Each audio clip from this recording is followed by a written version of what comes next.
Top step. It's 2 steps down. It's just a block of concrete covered with wood. But I don't use that door at all.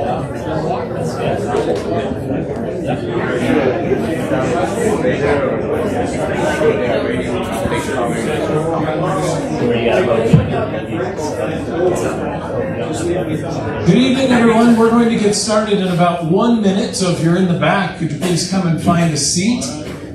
And but continue to come in, grab some water or a snack, find a seat, and then we'll get started here in just about 1 minute.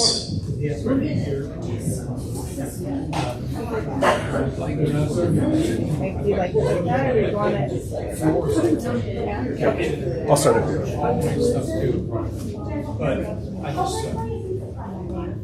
So it's 5:30.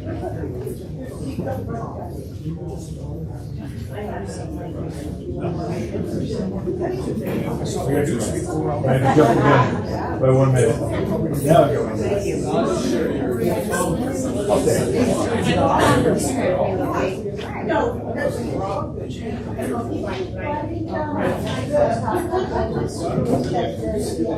All right, we're going to go ahead and get started. Good evening, everybody. My name is Justin Hopkins. Before I get started, I just want to ask if anybody needs this presentation translated into Spanish. Hola, ¿alguien necesita traducción de esta presentación de esta noche? Thank you. I want to formally welcome everyone to the I-80 East Widening public hearing. Tonight, you're going to hear a brief presentation from our project manager, followed by a question and answer session. We do have a large group here tonight, so please hold your questions or comments until the end. During the Q&A section, to make sure that everybody gets a chance to speak, who wants to speak, you'll get one opportunity of up to 3 minutes to ask questions or leave comments. They do have a countdown clock up here in the front to keep us on time. When we get to Q&A, I'm going to put this microphone back on the stand there, and I'd like to ask people line up behind that so that you can know who's next. If anybody feels like they're not able to stand in line, just raise your hand and I'll bring the microphone to you. You may have noticed that we have a few cameras positioned around the room tonight. That's because we're live streaming tonight's presentation on the NDOT Facebook page. So this presentation will be available at the conclusion at facebook.com/NevadaDOT. If you are watching online right now, please continue to use the chat feature to ask questions or leave comments. Our Public Information Officer, Meg Raganese, will address those when we're in the Q&A section as well. But for now, I'd like to get things started by handing it over to NDOT Project Manager Chris Kuhn, who will begin tonight's presentation.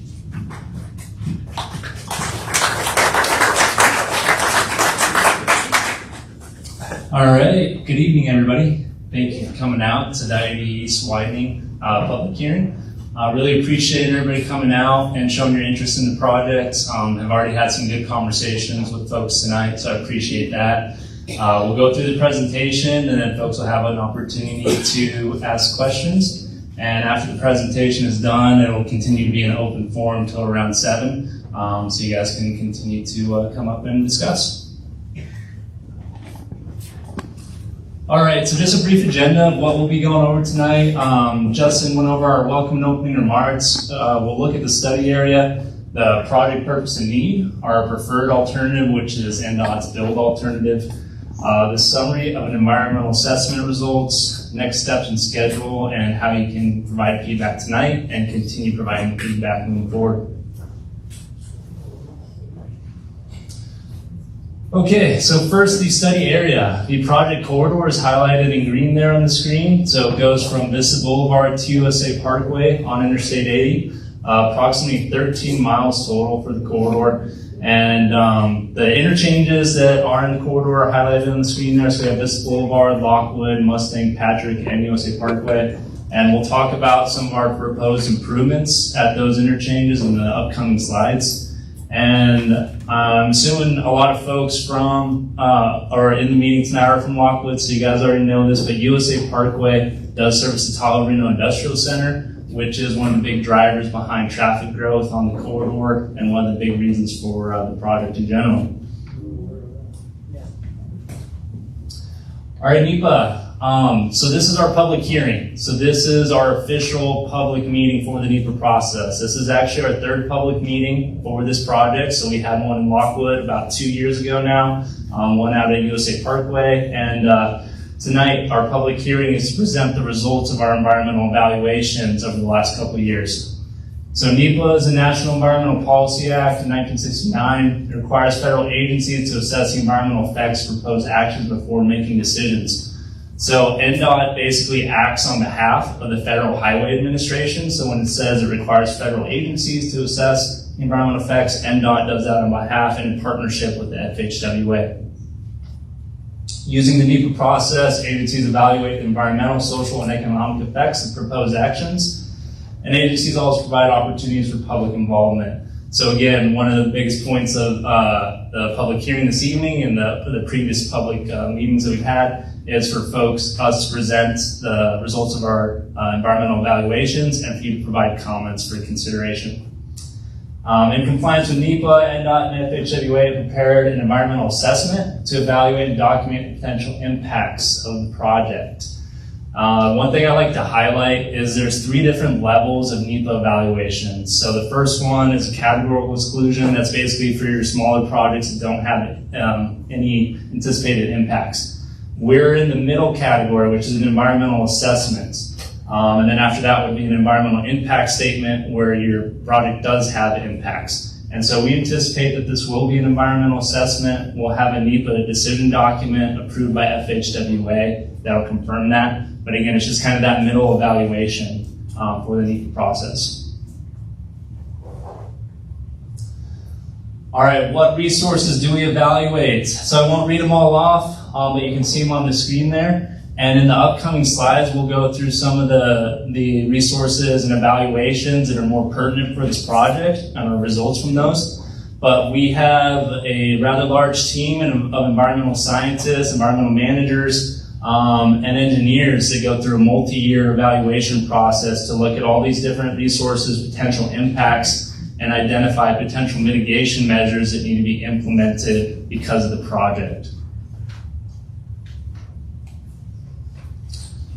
Okay, why is the project needed? The laughs say it all, right? So as part of the NEPA process, we have to do what's called a purpose and need evaluation. So you have to identify needs for why the project is needed. We can't just go out and widen Interstate 80 for no reason. So we have to go out and do this evaluation to determine what the needs are, and ultimately the purpose of the project is to address those needs. And so what we've found through our evaluation is two main needs, which are congestion and traffic operations and safety. So projected future travel delays caused by high traffic volumes and unpredictable travel delays caused by crashes or weather events. Again, all of our folks that use the corridor daily live in Lockwood. I'm sure you see this regularly. As part of our NEPA evaluation, we have to do a traffic forecasting analysis. So we look at past measured traffic volumes, and then we do a forecast looking out to 2050. And so we looked at traffic data from 2013 to 2023, and traffic increased in the corridor from about 30,000 vehicles per day to over 50,000 vehicles per day during a 10-year period, which represents over a 70% increase. So substantial increase for a 10-year period, and a lot of that can be attributed to the growth at USA Parkway and the Tahoe Marina Industrial Center, which is one of the major commercial and industrial centers in the nation. As part of that traffic forecasting, we look out to 2050, and we anticipate the traffic volumes will increase to about 70,000 vehicles per day by 2050. So that represents about a 30% increase over current volumes. So while we do anticipate that traffic growth will slow in the coming years, it's still going to keep increasing, hence the need for the project. And just to kind of emphasize how much growth can be attributed to Tahoe Marina Industrial Center, by 2050, we anticipate of those 70,000 trips per day, about 40,000 of them will be just to the Tahoe Marina Industrial Center. So about a little less than the total traffic volume that's currently going through the corridor on a given day is how much we anticipate we go into Tahoe Marina Industrial Center in 25 years.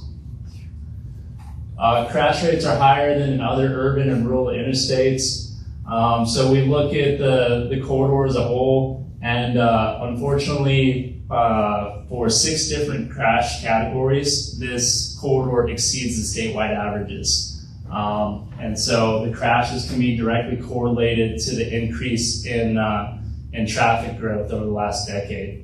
And during the 5-year safety evaluation period that we conducted, there was a total of 720 crashes during that 5-year period. And if you were to look at the previous 5-year period from that, the amount of crashes more than doubled.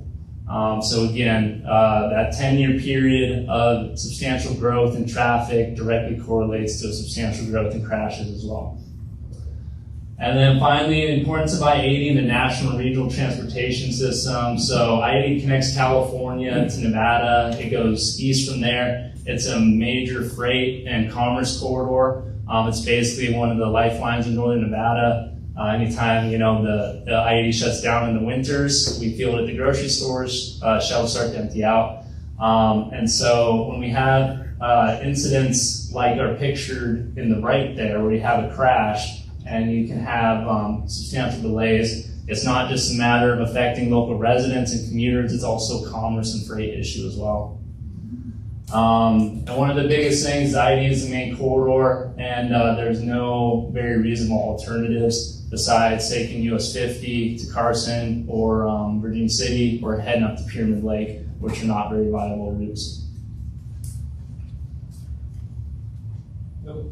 Sorry guys, too far.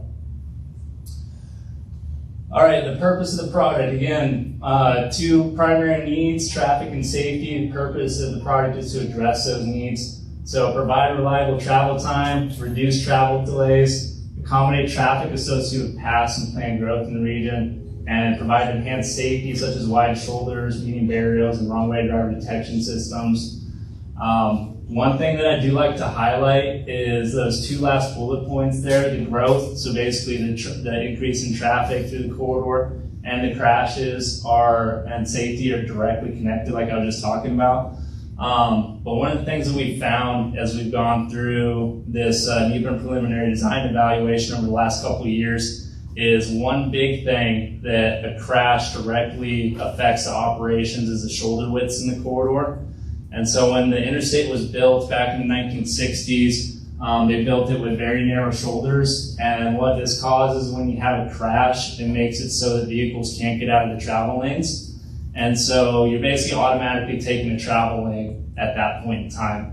On top of that, first responders have a difficult time getting to the crash scenes because they can't travel on the shoulders. And what this results in is that you have delayed care for folks that are involved in the crash and delayed clearance of the crash as well.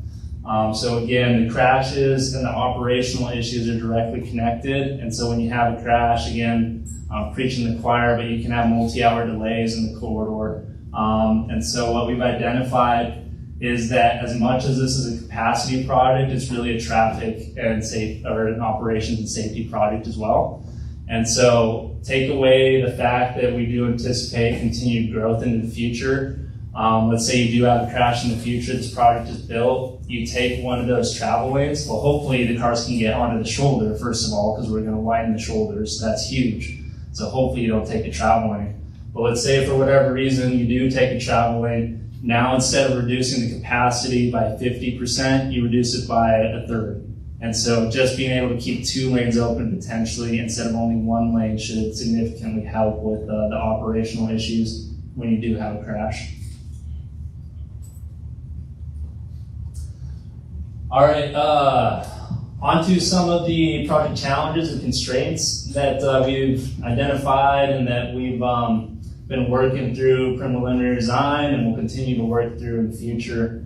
Mountainous terrain presents design and construction challenges and avoidance of critical elements, including the Truckee River, Union Pacific Railroad, and environmentally sensitive areas.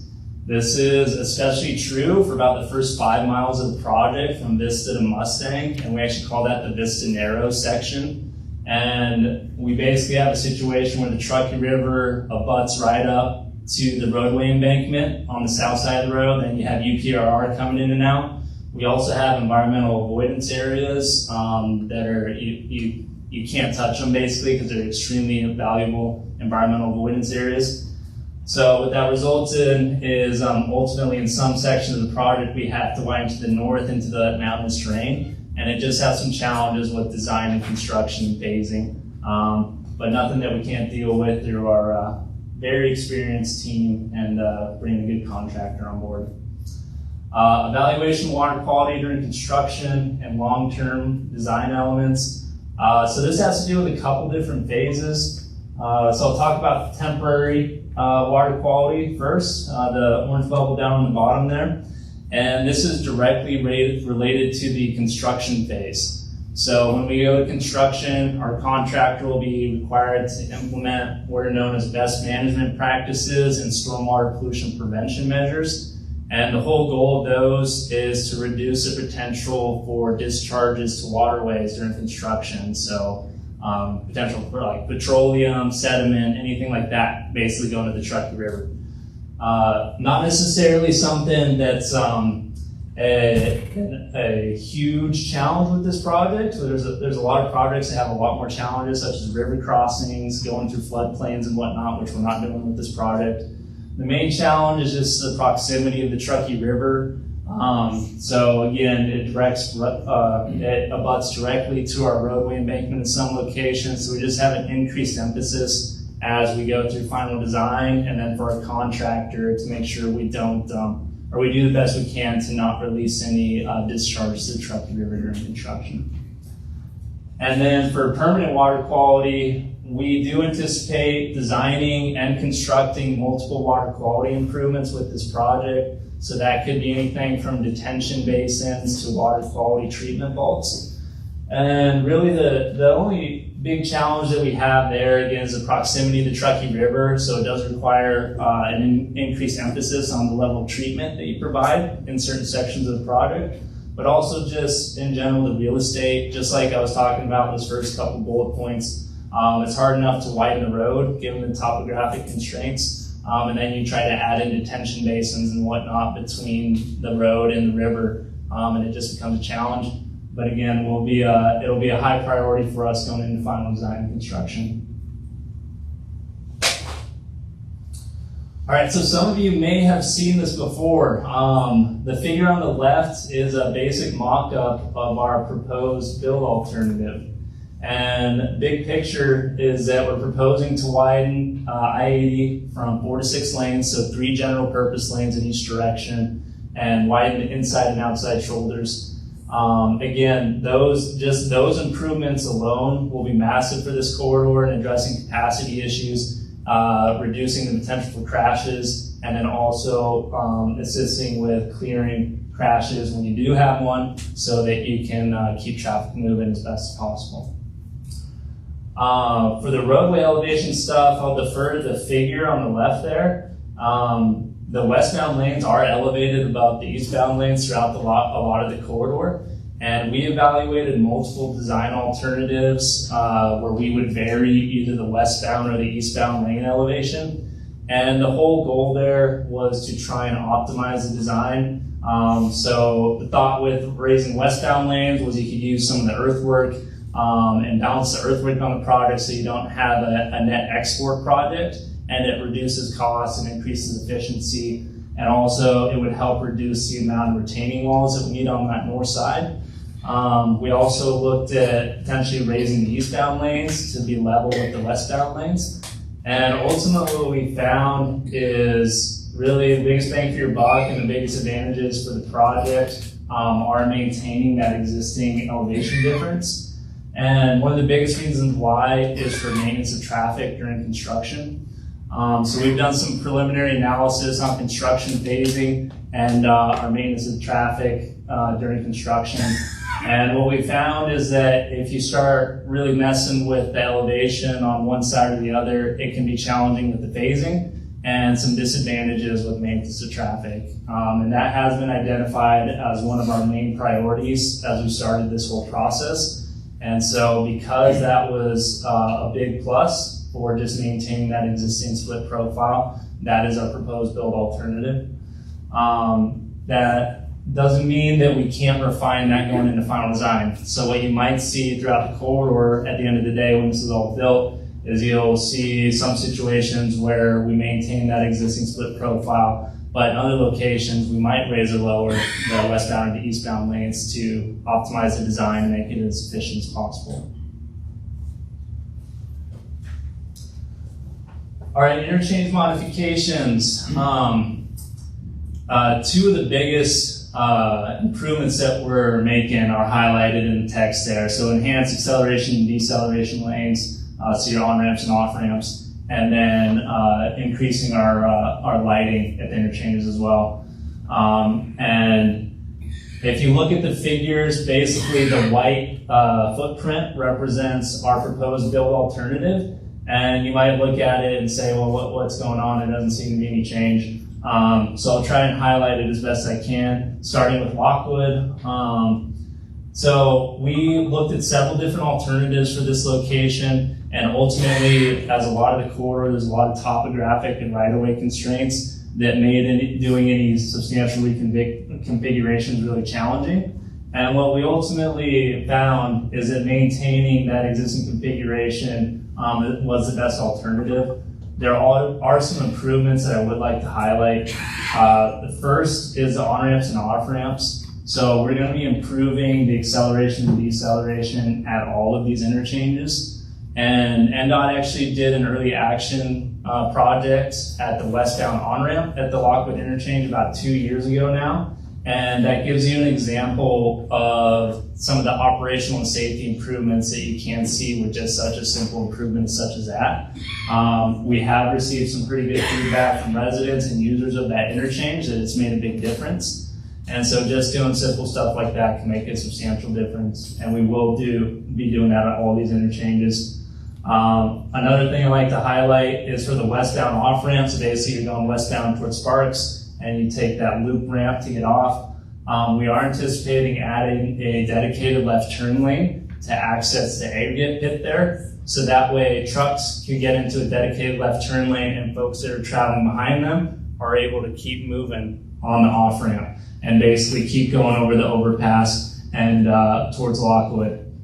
And then finally at Lockwood, Canyon Way, we are aware that there are some tracking issues with trucks coming up the hill and that they can track into opposing lanes because of the curve there and the sight distance. We do anticipate addressing that issue in order to minimize the potential for that moving forward. At Mustang, we do anticipate overall maintaining the existing configuration with the enhanced acceleration and deceleration lanes and lighting. And our biggest proposed reconfiguration is at the Patrick/Waltham interchange, which is a couple miles west of USA Parkway. Overall, similar configuration. Let's see if I can figure this out. You guys probably can't see that laser pointer. But if you look basically at the top left there, that currently the westbound on-ramp and off-ramp, the westbound on-ramp especially, it's a hook ramp. It has very short acceleration distance, so the merge lane is extremely short, and those hook ramps are, in general, have pretty poor performance operationally. So you can see that we are proposing to do more of a traditional configuration on that westbound on-ramp and off-ramp to provide better acceleration and deceleration. And it should hopefully alleviate a lot of the issues that we do know exist at that interchange currently and can back up traffic on Interstate 80. All right, and just some NEPA stuff. So again, these are the resources that we identified as being most pertinent for the project. If you have questions about the other resources that were listed on that first slide, please feel free to ask or find us afterwards, and we'll try and address those. Resources with little to no impacts include energy resources and minerals, floodplains, cultural resources, section 4F and 6F. Basically, energy resources and minerals, we just have to look to see if we might affect any mining claims, which we don't with our project. Floodplains, we did not identify any floodplains within our anticipated work area, so we did not anticipate any impacts of floodplains. Cultural resources, we went through a very substantial cultural resources evaluation with the project, and we did obtain a finding of no adverse effect when we submitted to the State Historical Preservation Office. And we will be working with our tribal counterparts through final design and construction as well to make sure that we're taking their concerns into consideration. Section 4F has to do with basically recreational areas, waterfowl refuges, and historical resources. We did identify some Section 4F properties in the corridor, including the Lockwood Park, which is right at the bottom of Canyon Way there. We did identify no anticipated impacts to the 4F properties with our project. And then Section 6F is similar. It has to do with properties that were acquired as part of the Land and Water Conservation Act, of which there are none in the corridor, so we don't have any impacts to that. Land use and socioeconomics. So we do anticipate partial property acquisitions with no anticipated displacements. This is mainly due to the cut slopes that we anticipate with the project, so going into the hills for the most part. We will work through final design to minimize our acquisitions as much as practical, but right now we do assume that there will be some. But again, no displacements are anticipated. And the bottom two are probably what a lot of folks are interested in. So construction is expected to last 3 to 4 years, and during that time there will be intermittent lane closures and slower travel time during construction. I wish I could say that we don't anticipate any impacts during construction, but it's just not the case with construction projects.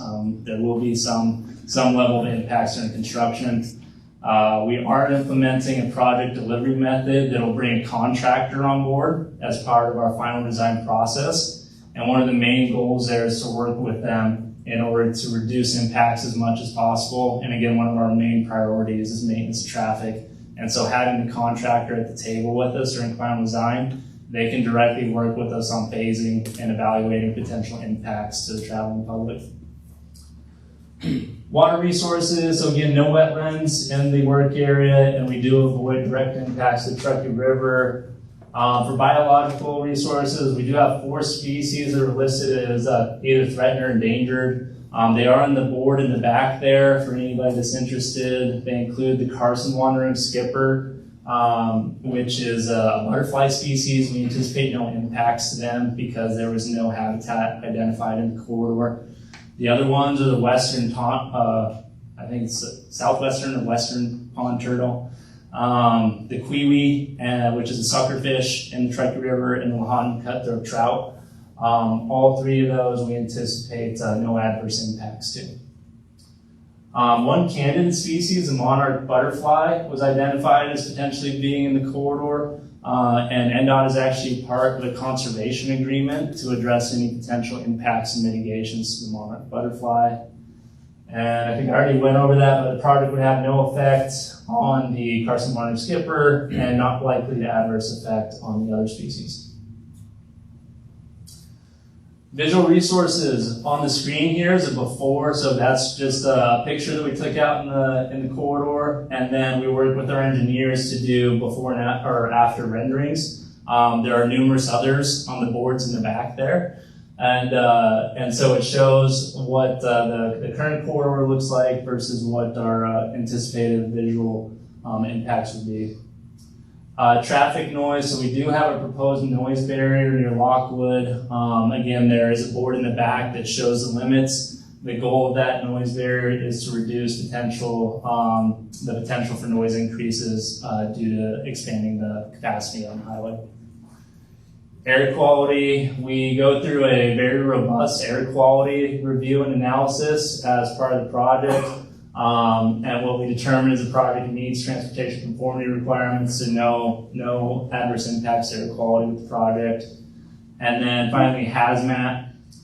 We did identify 4 recognized environmental conditions, or RECs, with potential for soil contamination. And basically what this is when you have a crash, you can have the potential for hazmat release from the crash, mainly, fuel. So mainly gas or oil or something like that. There is potential for other hazardous materials as well. There are cleanup efforts that are implemented when a crash occurs, but there is a potential that the soil could have contamination left over. And so what we do is we go through all of our records, we identify those locations, and a certified environmental manager will be on call during the project, so that if our contractor or anybody involved in the project identifies potential soil contamination, they can come on and advise on the appropriate cleanup methods. All right, schedule. So the first 3 steps there are part of the NEPA analysis. So we're actually in step number 3. So conduct a public hearing, which is what we're doing this evening. Ultimately, we'll approve or receive approval from the Federal Highway Administration on our environmental assessment document. So they'll provide a decision document that says they either approve or that we need to go back and do more evaluation. Provide preliminary design for the preferred alternative, and ultimately what this allows is the project to continue moving forward. And we do anticipate this will be wrapped up in the summer, so about a 2-year process total to go through that effort. Then we'll be moving on to final design. So we are anticipating utilizing progressive design build as a product delivery method. And I won't get into that too much, except what I already stated is that there's a contractor that's going to build the project for us that's involved in the final design project. So we go out and we procure a contractor and designer team. We go through that final design process with them, and then we reach a contract with them and they go build the project. Conduct additional geotechnical borings. So we are in the process of finalizing our work to get a geotechnical crews out in the corridor. I anticipate that by late summer, folks might see drill rigs or other work going on in the corridor. We do anticipate night work for the most part for anything that impacts mainline, and so I hope most folks are sleeping and you don't even notice what's going on. But if you do, that's what's happening, is that we're going out and getting geotechnical data to support final design. Develop final design, identify potential construction packages, and then ultimately go to construction, which we do anticipate to begin in late 2027. And then construction, again, we anticipate 2027, 3 to 4 seasons total, so 3 to 4 years. So we anticipate being wrapped up in 2031. I believe I'm going to hand it off to Justin. Okay, thanks, Chris. So this is the opportunity where I'll ask you if you'd like to make a comment or ask a question, that you line up behind me here. Again, if you feel like you're unable to stand in line, let me know and I'll bring the microphone to you. Each person will have up to 3 minutes to make their questions or comments.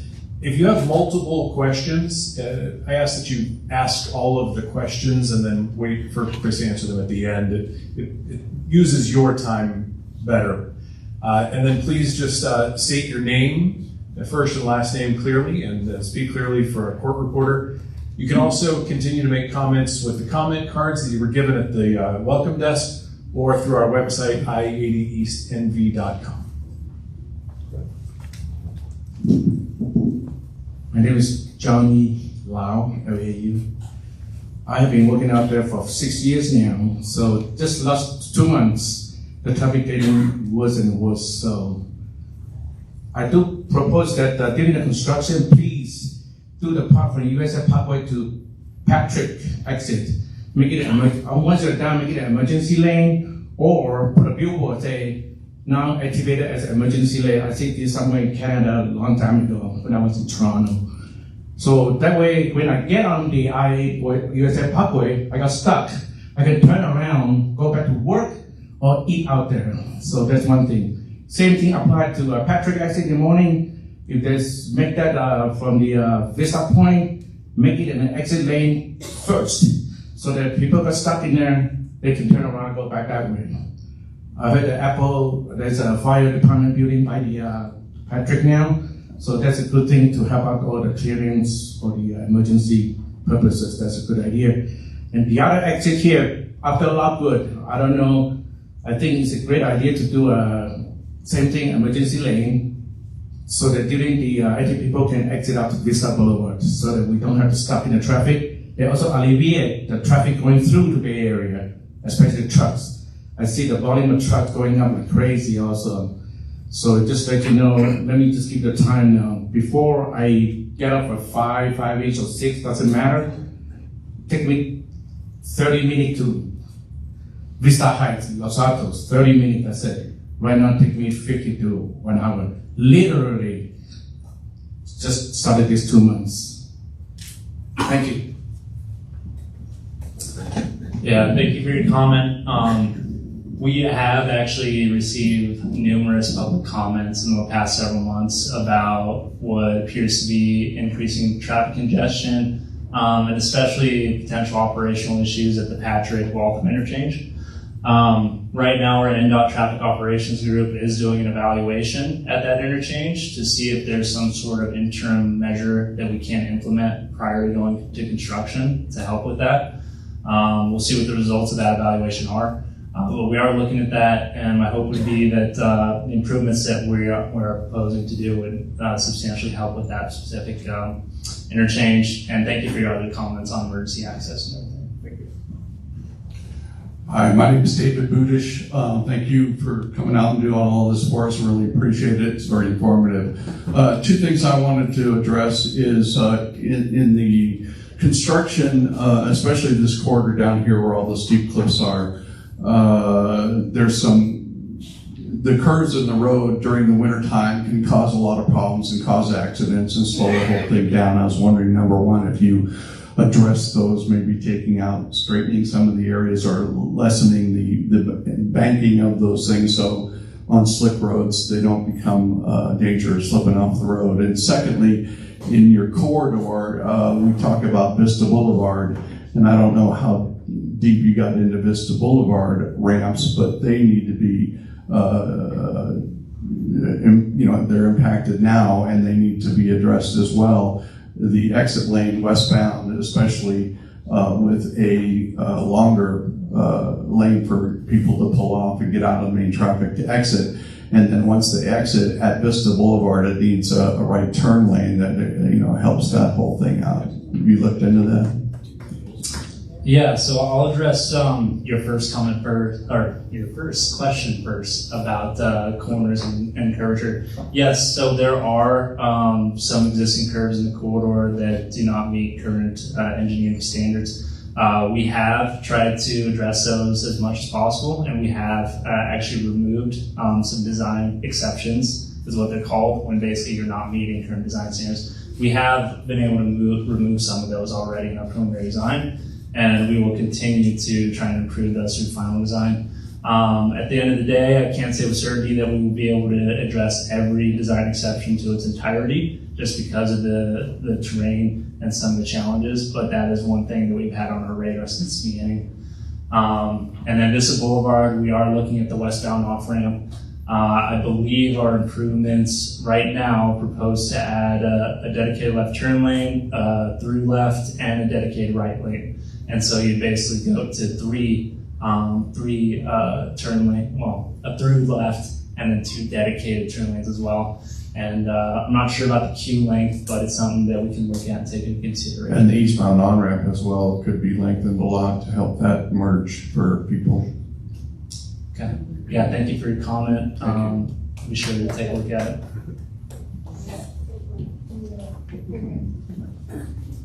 Bob Holloman from here in Lockwood, and I'm also with the Large Animal Rescue.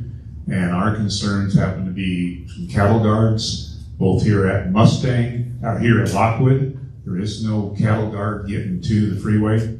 And also underneath the Mustang Bridge, there's no cattle guard. And we have rounded up horses from both sides. And the other big concern we have, of course, is fencing, not only after the project, but during the project. Because those that know the wild horses, if they see a hole, they'll go through it.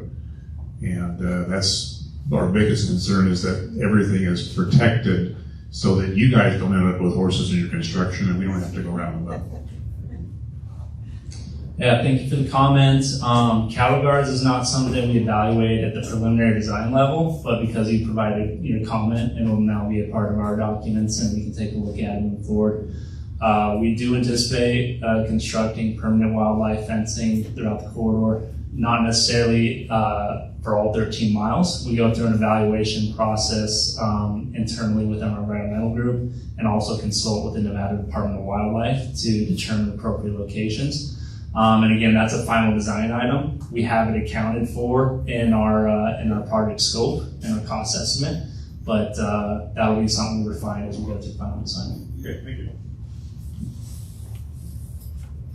Meg, are there any comments or questions on the Facebook Live that should be addressed? Is there anybody else that would like to line up to give a public comment or question?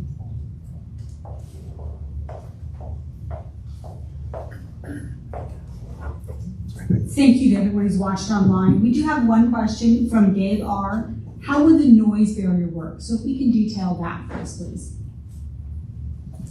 Sure. So let me go back to the specifics on the barrier, just so we have it up. Probably pass it. Doesn't matter. Anyways, it's approximately 14 feet tall, about 3,700 feet long. Basically, the whole point of the barriers is to reduce any potential increase in noise because we're adding capacity improvements. So anytime you add capacity to a facility, you have to go through a full noise evaluation. We look at existing noise levels, so we go out and take actual measurements, and then we do a modeling to basically anticipate what the potential increase in noise levels will be. And if we meet certain thresholds, you are then required to install a noise barrier to make sure you stay below those thresholds. So that's basically how it works in simple terms. If there's more detailed questions, please leave them, and we can follow up in our environmental assessment document with further details. Okay, thank you, Chris. Looks like we don't have any other public comments in person, so I'm sorry, we do. I'm Shirley Miller, and I live out here, and I did talk to you about this barrier. I don't have anything against the barrier, except those of us that live here look up there to see what's going on 80. And if it's packed, we stay home, cook dinner, or don't go to the grocery store. And I was just wondering, would there be any sight for us to see up there over this 14-foot thing? So that's it. Yeah, thank you for your question. And I do not know the answer to that, unfortunately. I don't know if you'll be able to see it in the video or not. Most folks do not want to see the freeway. And so that should hopefully help with the view shed. But I do appreciate the comment. Hi, Jennifer Agnew, Lockwood resident, also with the noise barrier. It's going to be located then between the freeway and the railroad tracks? So the noise barrier would actually be on the interstate, so it would be on the shoulder. Okay, so my main question then is, putting a 14-foot solid wall there, will the noise from the train then be amplified into our neighborhood worse? Even though you're trying to calm down the construction, we're going to hear the train noise more. I would have to defer to my noise experts in that, and so because you asked that question, this will be part of our official document, and we will evaluate it and respond to it in the environmental assessment document.